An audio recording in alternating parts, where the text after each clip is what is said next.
Hello, welcome to the Henry George Daily Devotional, episode 79. We continue in chapter 4, the eternal chapter about property and land historically considered. I considered this piece, this passage here historically after I ended the last episode. And actually, I asked ChatGPT, and it said that tithes were only paid by the landlords. All right, so to remind you, this was the French Constituent Assembly in 1789 thought it was sweeping away a relic of tyranny. So they're getting rid of the old. It abolished tithes and imposed support of the clergy on general taxation. Um, so it turns out tithing was only something that landlords had to do. So basically, they got rid of a land tax um, and instead just applied. I don't know if it was I guess it was general tax. I guess just a generalized almost income tax. And the abbe's siège stood alone when they were simply remitting to the proprietors a tax which is one of the conditions on which they held their land. The proprietors I'm guessing from this context, and with the help of ChatGPT, those are the landlords, and we are remitting their tax. So it was canceling their tax and then reimposing it on all the workers everywhere. Um, in vain, the IBC was looking on, and everyone's like, "Oh, you're just mad that the clergy isn't getting the money, and it's just going straight to the, government." Um, Yeah, in those ties, the French meanwhile retained a large public revenue, which would not have taken one centime from the wages of labor or the earnings of capital. Yeah, it's going to be taxing away the rent. So, we have come to an understanding. And now we will continue. And so, the abolition of the military tenures in England by the Long Parliament ratified after the accession, it wouldn't be the ascension, you assess, am I wrong about, is that you assess the throne? I guess so. Attainment or acquisition of power rank, the accession, I guess I'm just confused, yeah. Do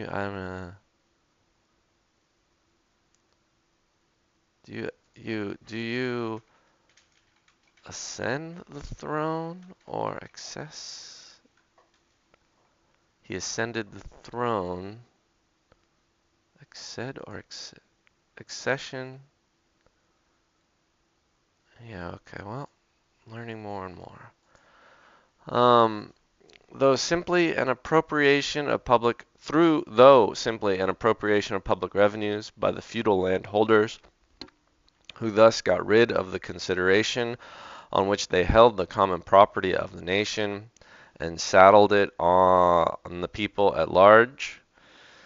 In the taxation of all consumers has long been characterized and is still held up in the law books as a triumph of the spirit of freedom. Yeah, okay, so abolishing military tenures, though simply an appropriation of public revenues by feudal landholders. This got rid of it, saddled it on. So same sort of thing was happening, I guess. It was instead of the feudal landholders having to pay their people to work to be in the military, now it was a tax on everybody.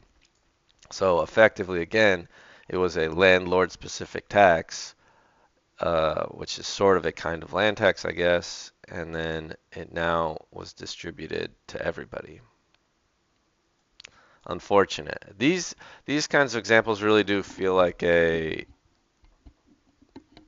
just unfortunate. It wasn't like, well, I mean, I don't know. Maybe some of the landlords sort of knew. They're like, oh yeah, why don't we make this? Everybody has to pay. I don't know. But it sure seems like the people who overthrew the government are like saying, I don't know, that everyone has to pay is some sort of equality idea. I don't know. Yet here's the source of the immense debt and heavy taxation of England. Had the form of these feudal dues been simply changed into one better adapted to the changed times, English wars need never have occasioned the incurring of debt to the amount of a single pound, and the laboring capital of England need not have been taxed a single farthing for the maintenance of a military establishment. All this would have come from rent. Yeah. Which the landholders since that time have appropriated to themselves. So instead of making the feudal lords have to pay for any of the wars they want to fight, they got a huge kickback from the tax which land ownership levies on the earnings of labor and capital.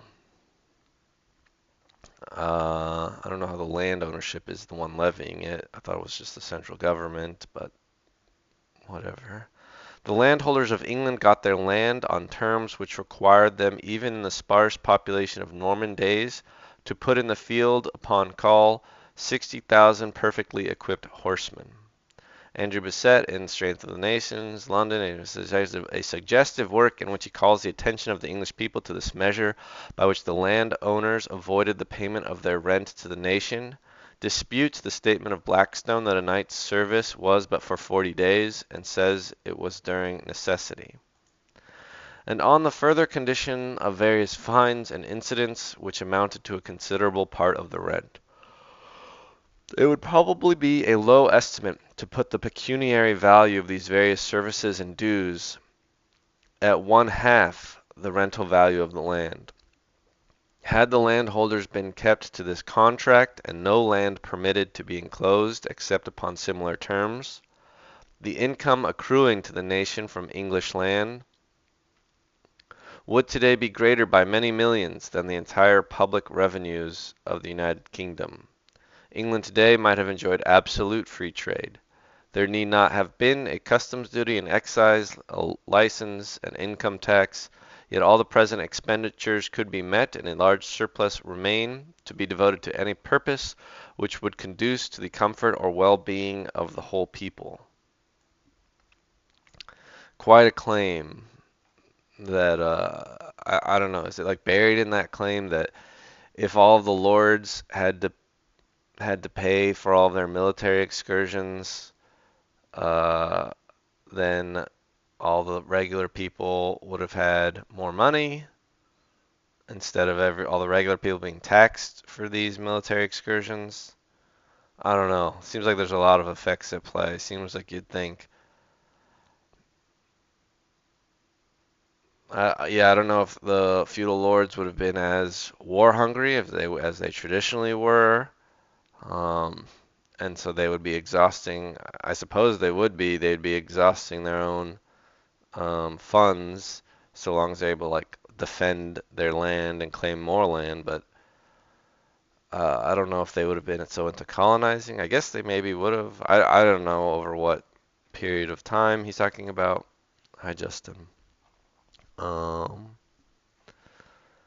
but I do hold with his general idea that, you know, we effectively were taxing the landlord, or not we, but England was effectively taxing landlords to pay for the military, and then they switched to taxing the general population to paying for the military. And that does not, well, it's the land that should be taxed, so it doesn't seem just. Oh, but look, we've made it to the end of the actual chapter. Turning back, wherever there is light to guide us, we may everywhere see that in their first perceptions all peoples have recognized the common ownership in land, and that private property in land is an usurpation, a creation of force and fraud. As Madame de Staël said, liberty is ancient. Justice, if we turn to the most ancient records, will always be found to have the title of prescription. All right, we're just going to go straight into chapter 5 of property and land. in the United States. So we were like, this feels like it should have.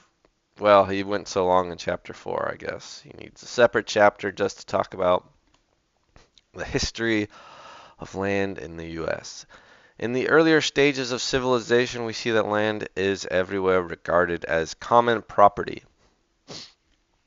And turning from the dim past to our own times, we may see that natural perceptions are still the same, and that when placed under circumstances in which the influence of education and habit is weakened, men instinctively recognize the equality of right to the bounty of nature.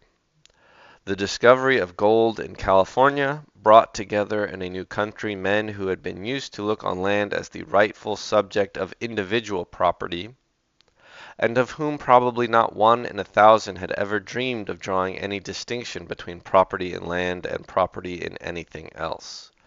But for the first time in the history of the Anglo-Saxon race, these men were brought into contact with land from which gold could be obtained by the simple operation of washing it out. Yeah, we should be having a similar realization about this, like,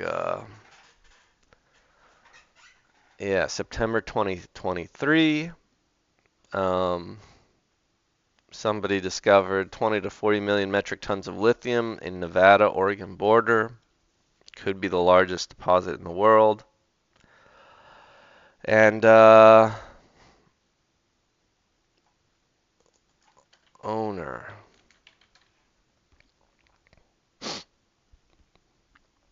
Lithium Americas Core owns mining rights to it. So the question is, is this company should they just get, you know, an easy, I don't know how much, 100 million, $1 billion just because they speculated on this land? I think they deserve some form of compensation for discovering and for, excuse me, lithium speculating. Like, it did cost them money and effort, and sorry, maybe some kind of geological expertise. Um, but I'm sure there were some other companies doing it too. And this one it sure seems to me they just got really lucky, hit the jackpot. And nonetheless, all that they found is still just from the earth. They just found it, like finding the gold in California. Had the land with which they were thus called upon to deal been agricultural or grazing or forest land of peculiar richness, had it been land which derived peculiar value from its situation for commercial purposes, or by reason of the water power which it afforded, or even had it contained rich mines of coal, iron, or lead, the land system to which they had been used would have been applied. It would have been reduced to private ownership in large tracts, and as even the Pueblo lands of San Francisco, really the most valuable in the state, which by Spanish law had been set apart to furnish homes for the future residents of that city, were reduced without any protest worth speaking of. This is interesting historically for me. So yeah, if it was it was because gold was not, I guess you could say, regulated or something. But the novelty of the case broke through habitual ideas and threw men back upon first principles, and it was by common consent declared that this gold-bearing land should remain common property, of which no one might take more than he could reasonably use or hold for a longer time than he continued to use it. This perception of natural justice was acquiesced in by the general government and the courts, and while placer mining remained of importance, no attempt was made to overrule this reversion to primitive ideas. I always forget exactly, is placer mining, yeah, it's just somebody setting up their own little sieve.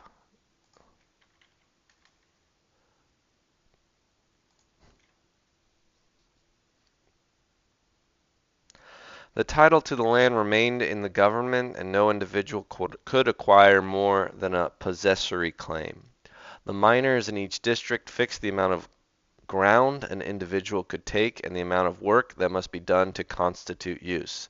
If this work were not done, anyone could relocate the ground. Thus, no one was allowed to forestall or to lock up natural resources.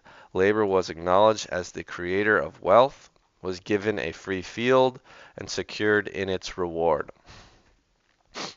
The device would not have assured complete equality of rights under the conditions that in most countries prevail, but under the conditions that there and then existed a sparse population, an unexplored country, and an occupation in its nature a lottery, it secured substantial justice. One man might strike an enormously rich deposit, and others might vainly prospect for months and years, but all had an equal chance. No one was allowed to play the dog in the manger with the bounty of the Creator. The essential idea of the mining regulations was to prevent forestalling and monopoly. Upon the same principle are based the mining laws of Mexico, and the same principle was adopted in Australia, in British Columbia, and in the diamond fields of South Africa, for it accords with the natural perceptions of justice. Sure seems like something went wrong in those other places, though. With the decadence of placer mining in California, the accustomed idea of private property finally prevailed in the passage of a law permitting the patenting of mineral lands. I guess in this sense, we're using decadence to mean the downfall. It's interesting that that's the traditional more definition of decadence. I always think of decadent as being overindulgent, but I guess it more particularly means sort of fallen from its peak. See, this is saying moral decline, excessive indulgence. That's what I. But then here's deterioration or decay.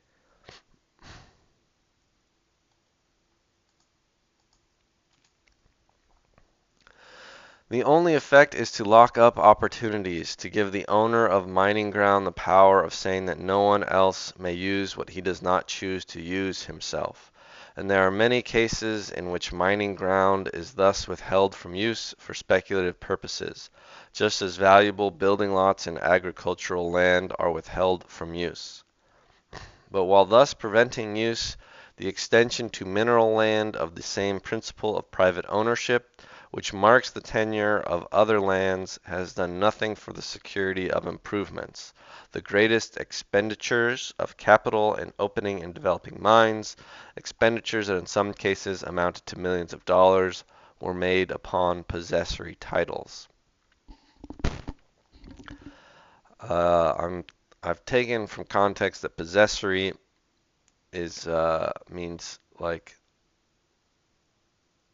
exclusive use of the land, but not like our current land titles are. I don't know. I guess it might be a time limited amount of access. Let's just look up possessory.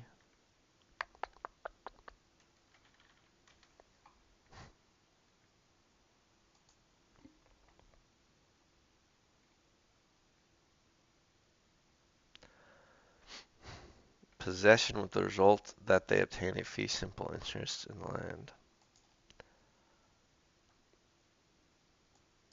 But fee simple is what? Yeah. You are considered the owner of a property, but HM land cannot legally certify the title in something something. How long does it last? 12 years. Had the circumstances which beset the first English settlers in North America been such as to call their attention de novo, I think that's like a legal term, it's meaning from the beginning, novo, like new. Maybe. To the question of land ownership, there can be no doubt that they would have reverted to first principles, just as they reverted to first principles in matters of government. The individual land ownership would have been rejected, just as aristocracy and monarchy were rejected. But while in the country from which they came this system had not yet fully developed itself, nor its effect been fully felt, the fact that in the new country an immense continent invited settlement prevented any question of the justice and policy of private property in land from arising. For in a new country, equality seems sufficiently assured if no one is permitted to take land to the exclusion of the rest. At first, no harm seems to be done by treating this land as absolute property. Yeah, this is like John Locke, as long as good a land is still available. There is plenty of land left for those who choose to take it, and the slavery that in a later stage of development necessarily springs from the individual ownership of land is not felt. In Virginia and to the south, where the settlement had an aristocratic character, the natural complement of the large estates into which the land was carved was introduced in the shape of Negro slaves. But the first settlers of New England divided the land as, 12 centuries before, their ancestors had divided the land of Britain, giving to each head of a family his town lot and his seed lot, while beyond lay the free common. So far as concerned the great proprietors whom the English kings by letters patent endeavored to create. It's got a lot to say about land in America.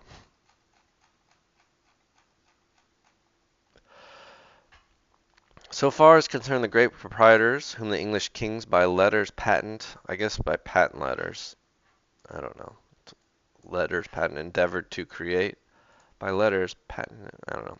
The settlers saw clearly enough the injustice of the attempted monopoly, and none of these proprietors got much from their grants.